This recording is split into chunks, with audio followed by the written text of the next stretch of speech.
Assalamualaikum warahmatullahi wabarakatuh. Hello everyone, how are you today? I hope you are in a good condition ya.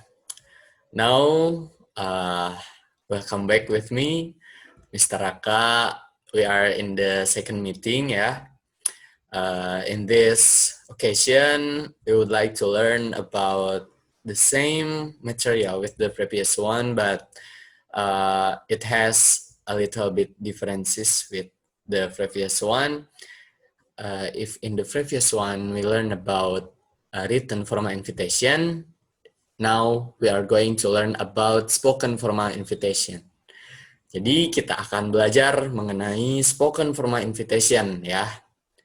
Perbedaannya dengan yang minggu kemarin itu, kalau kemarin kita belajar di written, sekarang kita belajarnya di spoken. Okay. Now, before we start our material, let's say basmalah together. Bismillahirrahmanirrahim. Okay, now we are going to know about the outline ya. Apa sih outline itu? Jadi outline itu materi-materi apa saja yang akan kita pelajari di hari ini.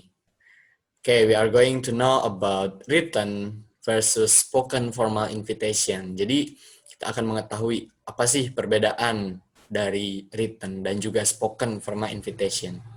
Setelah itu, we are going to know about kind of situation. Jadi di situasi yang seperti apa saja yang membuat kita harus melakukan spoken formal invitation.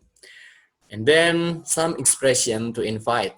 Tentu saja dalam mengajak atau mengundang seseorang, kita membutuhkan beberapa ungkapan atau pernyataan ya. Nah, kita akan mempelajarinya di bagian ini. Kemudian berikutnya some expressions to respond. Setelah kita mengajak, kita juga harus tahu respon apa sih yang biasanya akan kita terima, atau ketika kita yang diajak, maka kita harus merespon dengan seperti apa sih. Nah, kita akan mempelajari juga di sini. Dan yang terakhir adalah conversation. Jadi kita akan mengetahui seperti apa sih contoh percakapan secara real gitu ya, spoken formal invitation itu. Nah, jadi kita akan membahas 5 materi inti gitu ya pada spoken formal invitation. Now we are going to know about written versus spoken formal invitation. Nah, written versus spoken formal invitation. Jadi di sini there are 5 differences between written formal invitation and spoken formal invitation. The first one is structured. Jadi written formal invitation itu ciri pertamanya adalah terstruktur. Jadi memiliki bagian-bagian yang terstruktur. Sementara spoken formal invitation unstructured. Jadi bagian-bagiannya itu tidak terstruktur ya. Seperti yang kita tahu di pertemuan pertama, written formal invitation itu memiliki headings, kemudian body, kemudian ada signature, dan lain-lain ya. Nah, sementara di spoken formal invitation itu dia tidak memiliki bagian-bagian tersebut. Jadi unstructured itu ciri dari spoken formal invitation. And then the next one is the words are very formal. Itu di written formal invitation ya. Seperti yang kita sudah pelajari juga di minggu sebelumnya, bisa kita identifikasi bahwa kata-kata yang digunakan itu memang sangat formal ya. Sementara di spoken formal invitation itu disebut formal juga gitu, tapi tidak seformal yang ada di written seperti itu ya. Jadi kata-katanya lebih relatif lebih bisa untuk menjadi non formal juga gitu, meskipun tidak harus non formal juga gitu. Jadi tidak ada penekanan harus menggunakan kata-kata yang formal. Itu di spoken formal invitation. Kemudian ciri yang ketiga dari written formal invitation adalah coherent. Apa sih coherent itu? Coherent itu adalah ketika grammar, kemudian mechanics-nya, dan juga punctuation-nya itu benar gitu. Jadi dalam written formal invitation, seperti yang sudah kita pelajari, itu menggunakan tata bahasa yang sudah benar, kemudian penulisan juga sudah benar, kapitalisasinya juga sudah benar, seperti itu. Namun, untuk di spoken formal invitation itu not always grammatically correct. Karena apa? Karena yang namanya spoken itu kan spontan ya, jadi kita tidak bisa selalu benar gitu. Maksudnya berbeda halnya ketika written itu benar-benar dipersiapkan, dan ketika salah pun bisa untuk kita edit gitu ya, bisa untuk diganti. Tapi ketika ini konteksnya spoken, maka apa yang kita sampaikan saat itu ya berarti itulah hasilnya, seperti itu. Jadi not always grammatically correct kalau spoken formal invitation. Kemudian kita lanjut ke perbedaan yang keempat. Di written formal invitation itu disebutkan cirinya adalah indirect sentences. Indirect sentences kalian tahu seperti apa? Jadi indirect sentences itu adalah pernyataan yang tidak langsung gitu. Jadi tidak langsung ya. Contohnya itu seperti kita menyebutkan ucapan dari seseorang itu berarti artinya tidak langsung gitu. Sementara di spoken formal invitation itu direct sentences. Direct sentences ini adalah ujaran yang terjadi saat itu juga gitu. Apalagi direct sentences itu bisa kita ketahui gitu ya jika dalam berbentuk tulisan dengan tanda petik seperti itu. Itu merupakan ciri dari direct sentences yang berada di spoken formal invitation. Kemudian the last one is written formal invitation has not real time. Jadi tidak memiliki waktu yang real saat itu terjadi gitu. Bisa saja undangannya itu untuk hari apa disampaikannya atau dikirimnya di hari apa gitu. Jadi tidak sesuai dengan apa yang terjadi saat itu. Sementara di spoken formal invitation itu real time. Jadi saat kita mengundang, ya maka kejadiannya itu pada saat itu juga gitu. Seperti itu ya. Itu adalah five differences between written formal invitation and spoken formal invitation. Got it ya. Kemudian kita lanjut kind of situation. Tadi seperti yang sudah disinggung di awal, jenis situasi yang seperti apa sih yang bisa membuat kita untuk melakukan spoken formal invitation kepada seseorang gitu. Di sini ada 3 poin utama. Yang pertama, when would like to invite a teacher for an event. Jadi ketika kita ingin mengundang seorang guru untuk mengikuti sebuah acara. Nah, biasanya kita melakukan spoken formal invitation. Itu bisa diterapkan saat kita ingin mengundang teacher for an event.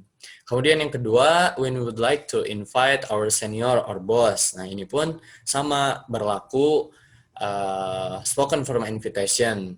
Jika kita memang ingin mengundang mereka gitu ya, bisa diterapkan. Dan yang terakhir, when we would like to invite someone for a formal event. Seperti itu ya. Jadi ketika kita ingin mengundang seseorang untuk menghadiri acara formal, seperti itu. Lanjut kepada materi berikutnya. Nah, some expressions to invite. I think this is the important one ya. Ini adalah bagian yang penting karena apa? Karena ketika kita mengetahui materi ini, maka kita bisa memulai untuk mempraktikkan bagaimana cara kita mengajak atau mengundang seseorang. Di sini ada 1, 2, 3, 4, 5, 6, 7 ya. Ada 7 poin atau 7 contoh expressions yang which can be used for us to invite someone ya. Yang pertama, would you like to come with us? Nah, itu yang pertama. Tahu artinya kan? Atau belum tahu? Saya artikan ya. Oh, Bapak artikan ya. Would you like to come with us itu maukah kamu datang kepada kita, atau ya seperti maukah kalian bergabung bersama kami, seperti itu ya. Artinya ke sana. Kemudian yang kedua ada are you free next Saturday? Apakah kamu memiliki jadwal kosong di Sabtu depan? Seperti itu. Kemudian, I was wondering if you would like to come to my house. Aku penasaran, apakah kamu mau untuk datang ke rumahku? Nah, seperti itu mungkin ya. Kemudian we were wondering if you would like to join us. Saya ingin tahu, nah, seperti itu ya. Kita ingin tahu apakah kamu mau untuk bergabung bersama kami. Nah, seperti itu. Kemudian Mr. Acep, would you? Oh, ini kurang ya, kurang your wife sepertinya. Tidak apa-apa, ada contohnya itu di bawah. Would you and your wife be free this Saturday? Nah, seperti itu. Jadi, Mr. Acep, apakah kamu dan istrimu free di Saturday? Seperti itu ya. Bagi yang bertanya, Mr. Acep itu siapa ya? Ya, Mr. Acep itu bukan siapa-siapa ya. Ini hanya sebagai contoh saja. Bisa diganti Mr. Raka, Mr. Denny, Mr. Iman, siapapun ya boleh. Itu disesuaikan dengan konteksnya. Kemudian berikutnya, would you and your wife be available next Friday night, Mr. Acep? Nah, Mr. Acep lagi ya, tidak apa-apa. Jadi favorit Mr. Acep. Apa tadi Mr. Acep? Mr. Acep. Yang ini ya, would you and your wife be available next Friday night, Mr. Acep? Jadi, apakah kamu dan istrimu sama sih memiliki waktu kosong gitu ya, available, free itu sama next Friday. Next Friday berarti apa? Jumat besok ya, Jumat besok. Oh, next Friday night. Berarti malam Jumat besok ya, Mr. Acep. Nah, seperti itu ya. Kemudian, we are going to the Italian restaurant. Would you care to join us? Ini yang terakhir. Kita akan pergi ke Italian restaurant. Kalau ini dijelaskan dulu gitu ya, maksudnya mau kemana. Kalau yang sebelum-sebelumnya itu tidak disebutkan ya. Nah, ini juga ada berarti contoh yang kita itu bisa menyebutkan terlebih dahulu tujuan kita mau apa, kemudian menginvite seseorang. Would you care to join us? Sama lah ya artinya itu. Apakah mau bergabung bersama kami? Seperti itu. Jadi ini ya, some expressions to invite someone in spoken formal invitation. Nah, kemudian yang tidak kalah pentingnya, after we know about some expressions to invite, we have to know about some expressions to respond gitu. Karena ketika kita di-invite, when we are invited by someone, so we have to know what kind of expression to respond them gitu ya. Jadi inilah expressions yang bisa kita gunakan. Yang pertama ada yes, that sounds great ya. Ya, itu terdengar bagus, itu terdengar menarik ya, seperti itu artinya kurang lebih. Kemudian yang kedua ada I would love to. I would love to itu artinya saya mau. Nah, seperti itu ya, bisa diartikan. Kemudian I'd love to. Nah, I'd love to itu adalah singkatan dari I would love to ya. Jadi sama saja, lebih simpel saja dan lebih keren ya. I'd love to, but I'm afraid I have another commitment this evening, maybe another time. Nah, jadi ini tuh semacam penolakan gitu ya, tapi bagus kan kata-katanya dirangkai gitu. But I'm afraid I have another commitment this evening. Jadi dijelaskan gitu. Karena ketika kita merespon kan tidak harus selalu setuju ya, bisa saja menolak. Nah, ini contoh penolakan yang bagus ya. But I'm afraid I have another commitment this evening, maybe another time. Jadi saya takut nih saya punya kesibukan lain atau saya punya janji lain di malam ini, mungkin di waktu yang akan datang, seperti itu. Kemudian berikutnya, yes, I think we might be free. What did you have in mind? Ya, saya pikir kita free ya. Kita tidak memiliki agenda. Ada apa memangnya? Nah, seperti itulah. What did you have in mind? Apa yang kamu rencanakan? Seperti itu. Kemudian berikutnya, I don't think we have any plans. Why? Saya pikir kami tidak memiliki rencana apa-apa. Memangnya ada apa? Nah, seperti itu ya responnya. Kemudian, the last one is, I will have to check with schedule, of course. Did you have something planned? Nah, jadi yang terakhir ini orangnya sangat sibuk sepertinya ya. Jadi dia harus mengecek dulu jadwalnya seperti itu. Sampai dia bilang, I will have to check with schedule gitu katanya. Dilihat dulu di jadwalnya kosong atau tidak gitu. Tapi dia juga tidak menolak ya, tidak menolak ini. Jadi tadi ada satu contoh respon yang artinya atau apa yang maknanya itu penolakan gitu ya. Sementara yang lainnya itu ada yang setuju, ada juga yang memikirkan terlebih dahulu seperti itu. Jadi ada macam-macam responnya ya untuk merespon dari ajakan seseorang tersebut. Seperti itu untuk expressions to respond. Kemudian yang berikutnya itu adalah conversation ya. Nah, ini juga tidak kalah pentingnya sama. Karena apa? Karena ketika kita mengetahui conversation-nya seperti apa, kita jadi terbayang ya akan seperti apa sih nanti kira-kira. Nah, ini Bapak kasih contoh ya. I'll give you an example of conversation in spoken for my invitation. Nah, kita bertemu lagi dengan Mr. Acep ya di sini, tidak apa-apa, Mr. Acep kembali. Kemudian kita langsung saja mungkin ya kita bahas satu-satu, kita coba praktikan juga. Mr. Acep, nah ini Mr. A yang bilang ya. Oh, ya, Mr. Acep sajalah sebutnya. Mr. Acep, I was wondering if you and your wife had plans for next Friday night. Nah, ini merupakan expression yang tadi Bapak paparkan di contoh ya, dan kemudian diaplikasikan gitu, dipraktikan oleh seseorang tersebut. Mr. Acep, I was wondering if you and your wife had plans for next Friday night. Sudah tahu ya tadi artinya apa? Nah, itu ya. Sudah tahu lah artinya itu. Jadi saya ingin tahu nih gitu. Saya bertanya-tanya apakah kamu dan istrimu memiliki acara yang kosong untuk malam Jumat nanti. Nah, seperti itu ya. Kemudian Mr. Acep merespon ya, menjawab, "Yes, I think we might be free." Jadi menurut Mr. Acep, dia merasa dirinya free ya.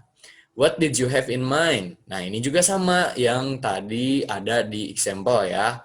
Yang tadi ada di some expressions to respond. What did you have in mind? Ada apa memangnya? Nah, seperti itulah. Kemudian, I have mailed a formal written invitation to your home inviting you to a dinner party at my home. Saya sudah mengirim email tertulis ya, ini formal written invitation to your home inviting you to a dinner party at my home. Nah, jadi Mr. siapa ini? Tidak sebutkan Mr. siapa ya. Ini hanya A saja. Sebutlah Mr. Gafar ya. Mr. Gafar. Tidak apa-apa. Jadi Mr. Gafar ini sudah mengirim email kepada Mr. Acep mengenai maksudnya untuk mengundang Mr. Acep untuk menghadiri acara pesta di rumahnya. Jadi Mr. Gafar ini sudah menerapkan ilmu di written formal invitation, kemudian beliau juga mengaplikasikannya di spoken formal invitation. Jadi mungkin karena ini sifatnya ingin sekali Mr. Acep ikut, jadi diajak 2 kali di formal diajak, di written diajak, di spoken pun diajak gitu ya. Kemudian Mr. Acep merespon nih, "Wow, that sounds great. Is it casual?" Nah, seperti itu kata Mr. Acep. Mr. Acep ini orangnya asik ya, kita lihat di sini. Jadi bisa dilihat dari that sounds great gitu, kan itu menarik gitu. Bersanda. Kemudian kita lanjut di yang berikutnya itu Mr. Gafar merespon kembali. Actually, we thought it would be fun to have a formal sit-down dinner for the holidays. Oh ya, tadi belum diartikan ya yang Mr. Acep. Jadi kata Mr. Acep itu, ya itu menarik ya, terdengar menarik. Is it casual? Jadi casual itu sama seperti seperti non formal ya. Jadi Mr. Acep mempertanyakan, ini tuh acaranya non formal seperti itu. Kemudian dijawab oleh Mr. Gafar. Actually, we thought it would be fun to have a formal sit-down dinner for the holidays. Ya, sebenarnya kita itu merencanakan untuk memiliki formal sit-down dinner. Jadi acaranya itu ingin formal kalau Mr. Acep itu, Mr. Gafar. Mr. Gafar itu ingin memiliki acara yang formal untuk liburan nanti. Kemudian direspon lagi nih oleh Mr. Acep, that sounds good. It will give my wife a chance to dress up. Katanya, wah itu juga menarik. Akan memberikan kesempatan kepada istri saya untuk berdandan seperti itu. Sepertinya istri Mr. Acep itu tidak suka dandan ya. Jadi ada kesempatan ini itu senang sekali gitu karena bisa melihat istrinya tampil cantik. Tadi itu direspon ya sama Mr. Acep. Sekarang Mr. Gafar. Yes, we have invited for others couples. So it should be a good mix of people. Jadi Mr. Gafar ini sudah mengundang 4 pasangan yang lain juga gitu. Wah, seru sekali ya, bakal banyak pasangan-pasangan nanti di pestanya. So it should be a good mix of people. Seperti itu. Kemudian, that sounds wonderful. Wah, sangat senang sekali ya Mr. Acep ini. Sangat merespon positif terhadap ajakan dan rencana dari Mr. Gafar. Will there be anyone there that I know? Wah, kepo rupanya ya Mr. Acep itu. Will there be anyone there that I know? Jadi, siapa nih orang yang kira-kira Acep lagi. Mr. Acep ya, Mr. Acep tahu. Jadi dia ingin tahu. Kemudian dijawab, oh yes, everyone we are inviting is from our company. Jadi yang diajak oleh Mr. Gafar itu adalah orang-orang yang merupakan orang-orang di perusahaan mereka gitu.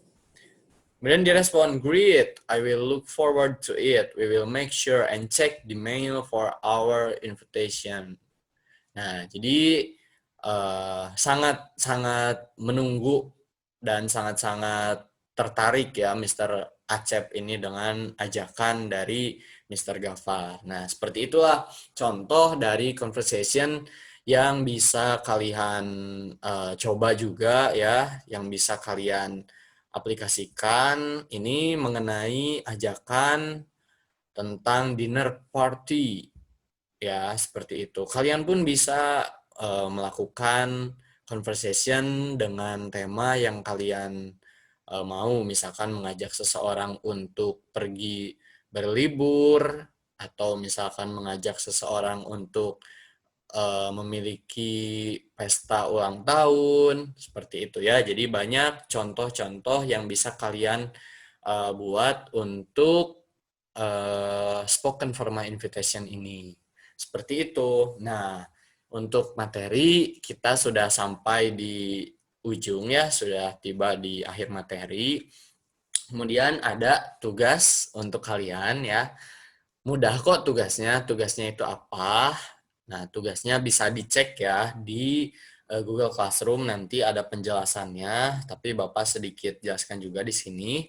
Jadi tugasnya adalah sama seperti tugas di yang minggu kemarin, yaitu kalian menjawab guided questions yang Bapak sediakan, yang sudah kalian ketahui juga di sana, dan juga yang terakhir, tugas kalian adalah membuat satu contoh conversation spoken formal invitation. Jadi itu adalah tugas yang harus kalian kerjakan di materi kali ini ya. Mudah ya tugasnya, tidak susah. Tinggal kalian bisa melihat referensinya dari apa yang Bapak berikan di materi ini, atau kalian pun bisa memberikan contoh lain di luar dari apa yang Bapak jelaskan, tidak masalah. Seperti itu ya untuk tugasnya.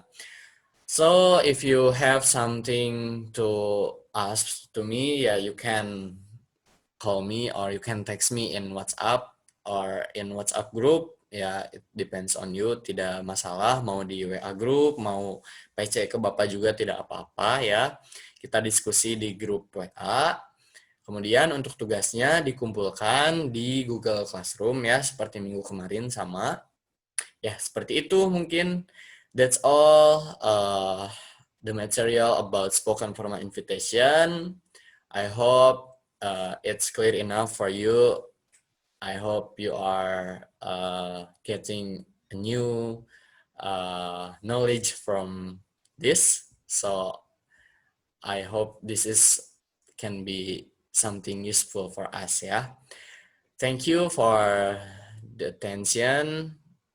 Maybe we can meet in the next meeting. So that's all. Wassalamualaikum warahmatullahi wabarakatuh. Waalaikumsalam warahmatullahi wabarakatuh.